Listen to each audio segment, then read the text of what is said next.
C'est fait, Donald Trump vient de frapper fort. 25% de tarifs douaniers sur toutes les importations canadiennes et mexicaines, sauf le pétrole, taxé à 10%. Une décision qui plonge les relations entre ces trois pays dans une crise inédite. Entre flambée des prix, menaces de récession et escalade des tensions diplomatiques, quel sera l'impact sur l'économie canadienne? Et surtout, le Canada a-t-il les moyens de riposter? Donald Trump a toujours fait du protectionnisme économique son cheval de bataille. Selon lui, le Canada et le Mexique profiteraient du marché américain, tout en contribuant à des problèmes comme l'immigration illégale et le trafic de fentanyl.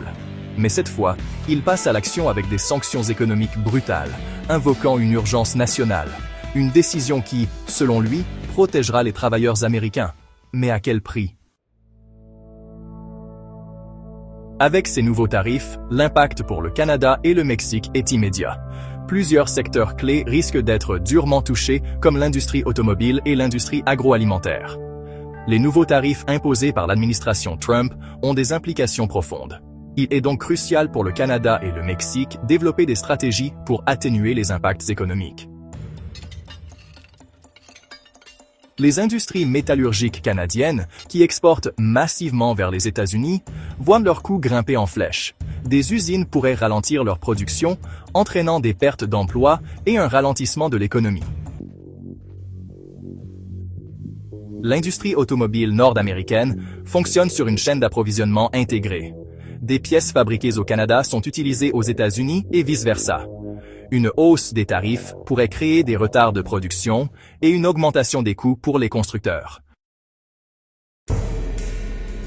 Le Canada exporte des milliards de dollars de produits agricoles aux États-Unis chaque année. Des taxes supplémentaires signifient des prix plus élevés et des pertes potentielles pour les producteurs canadiens. Et si cette guerre commerciale provoquait une flambée des prix pour les consommateurs des trois pays? Face à cette attaque économique, le Canada et le Mexique ne comptent pas rester inactifs.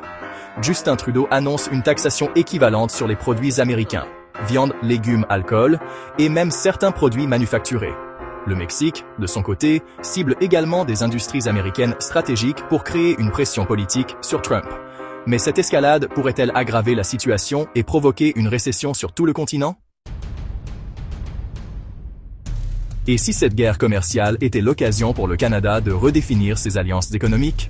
Le Canada pourrait accélérer ses échanges avec l'Union européenne, l'Asie et d'autres marchés émergents pour réduire sa dépendance aux États-Unis.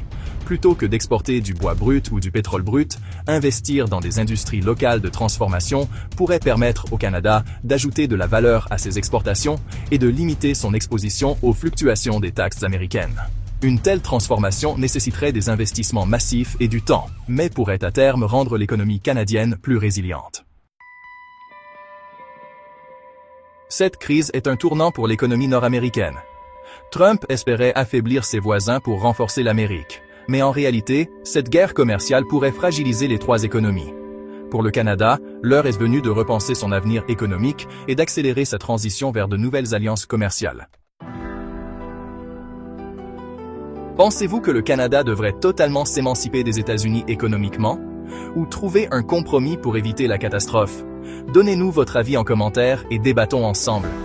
Et surtout, si vous aimez explorer des scénarios sur l'avenir et comprendre les grandes tendances du monde, abonnez-vous à Imagine Demain et activez la cloche pour ne rien rater. Nous publions chaque semaine des analyses captivantes sur les événements qui pourraient changer le cours de l'histoire.